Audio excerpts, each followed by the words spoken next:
जय श्री पवन पुत्र हनुमान की। प्रिय भक्तों, स्वागत है पंडित अनुकूल मिश्रा शास्त्री वीडियो में। भक्तों, आज मंगलवार का शुभ दिन है और तृतीया तिथि है। कहते हैं आज हनुमान जी का शुभ दिन है। अगर इस वर पर मंत्र का श्रवण कर लिया जाए तो आने वाला 2026 आपकी किस्मत को पलटा देगा। आपकी फूटी किस्मत बदल जाएगी। जो 2025 में आप गरीब बैठे हैं वह धन्य धान से भर जाएंगे। यह चमत्कारी मंत्र आज तक आपको कहीं नहीं मिला होगा। यह महाकरोड़पति बनाने वाला चमत्कारी मंत्र जो पवन पुत्र हनुमान जी का है और सबसे पावरफुल शक्तिशाली मंत्र है, जो आज तक जिसने भी सुना है उसकी 3 दिन में लगातार सुनने मात्र से ही उसकी गरीबी खत्म हो गई है। आज आपकी जन्मों की गरीबी खत्म हो जाएगी। पैसा रुपया कौड़ी सब आने लगेगा और धन ध्यान से आप भरने वाले हैं। आपकी बुराई और आपकी जो भी दरिद्रता है वो हमेशा के लिए दूर हो जाएगी और हनुमान जी की बरसने लगेगी। तो आइए मंत्र का श्रवण करते हैं। ओम श्री महारुद्र पवन सुताय रामदूताय श्री हनुमते नमः। ओम श्री महारुद्र पवन सुताय रामदूताय श्री हनुमते नमः। ओम श्री महारुद्र पवन सुताय रामदूताय श्री हनुमते नमः। ओम श्री महारुद्र पवन सुताय रामदूताय श्री हनुमते नमः। ओम श्री महारुद्र पवन सुताय रामदूताय श्री हनुमते नमः। ओम श्री महारुद्र पवन सुताय रामदूताय श्री हनुमते नमः। ओम श्री महारुद्र पवन सुताय रामदूताय श्री हनुमते नमः।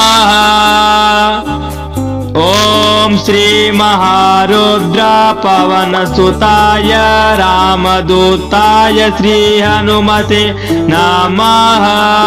ओम श्री महारुद्र पवन सुताय रामदूताय श्री हनुमते नमः। ओम श्री महारुद्र पवन सुताय रामदूताय श्री हनुमते नमः। ओम श्री महारुद्र पवन सुताय रामदूताय श्री हनुमते नमः। ओम श्री महारुद्र पवन सुताय रामदूताय श्री हनुमते नमः। ओम श्री महारुद्र पवन सुताय रामदूताय श्री हनुमते नमः।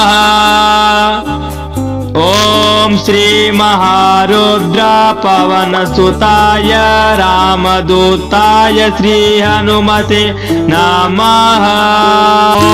ओम श्री महारुद्र पवन सुताय रामदूताय श्री हनुमते नमः।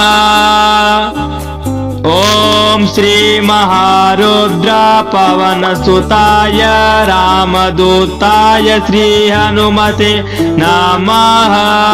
ओम श्री महारुद्र पवन सुताय रामदूताय श्री हनुमते नमः।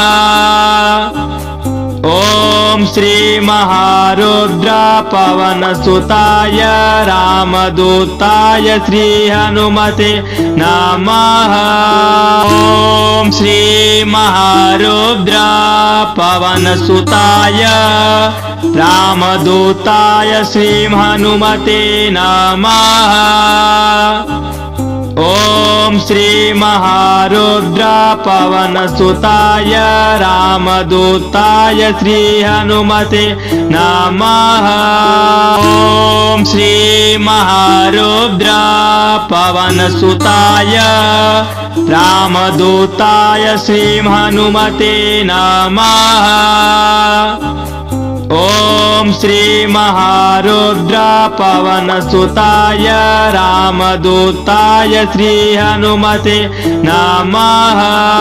ओम श्री महारुद्र पवनसुताय रामदूताय श्री हनुमते नमः। ओम श्री महारुद्र पवनसुताय रामदूताय श्री हनुमते नमः। ओम श्री महारुद्र पवनसुताय रामदूताय श्री हनुमते नमः। ओम श्री महारुद्र पवनसुताय रामदूताय श्री हनुमते नमः।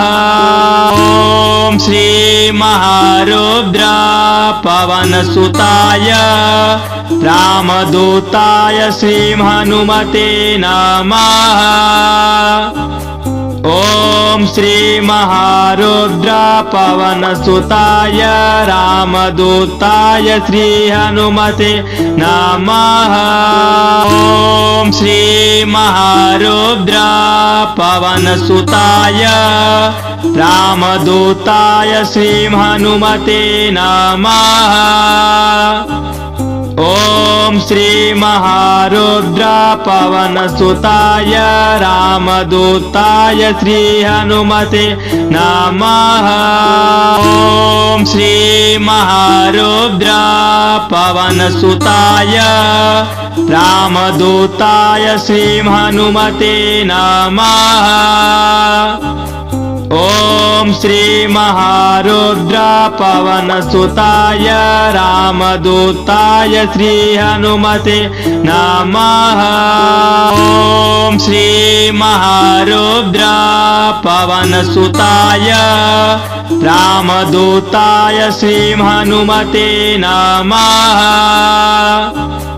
ओम श्री महारुद्र पवनसुताय रामदूताय श्री हनुमते नमः। ओम श्री महारुद्र पवनसुताय रामदूताय श्री हनुमते नमः। ओम श्री महारुद्र पवनसुताय रामदूताय श्री हनुमते नमः। ओम श्री महारुद्र पवनसुताय रामदूताय श्री हनुमते नमः। ओम श्री महारुद्र पवनसुताय रामदूताय श्री हनुमते नमः। ओम श्री महारुद्र पवनसुताय रामदूताय श्री हनुमते नमः। ओम श्री महारुद्र पवनसुताय रामदूताय श्री हनुमते नमः। ओम श्री महारुद्र पवनसुताय रामदूताय श्री हनुमते नमः। ओम श्री महारुद्र पवनसुताय रामदूताय श्री हनुमते नमः। ओम श्री महारुद्र पवनसुताय रामदूताय श्री हनुमते नमः। ओम ओम श्री महारुद्र पवन सुताय रामदूताय श्री हनुमते नमः। ओम श्री महारुद्र पवन सुताय रामदूताय श्री हनुमते नमः। ओम श्री महारुद्र पवन सुताय रामदूताय श्री हनुमते नमः। ओम श्री महारुद्र पवन सुताय रामदूताय श्री हनुमते नमः। ओम श्री महारुद्र पवन सुताय रामदूताय श्री हनुमते नमः। ओम श्री महारुद्र पवन सुताय रामदूताय श्री हनुमते नमः। ओम श्री महारुद्र पवन सुताय रामदूताय श्री हनुमते नमः। ओम श्री महारुद्र पवन सुताय रामदूताय श्री हनुमते नमः। ओम श्री महारुद्र पवन सुताय रामदूताय श्री हनुमते नमः। ओम श्री महारुद्र पवन सुताय रामदूताय श्री हनुमते नमः। ओम श्री महारुद्र पवन सुताय रामदूताय श्री हनुमते नमः।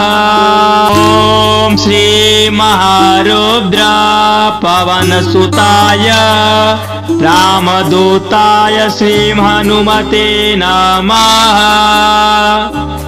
ओम श्री महारुद्र पवन सुताय रामदूताय श्री हनुमते नमः। ओम श्री महारुद्र पवन सुताय रामदूताय श्री हनुमते नमः।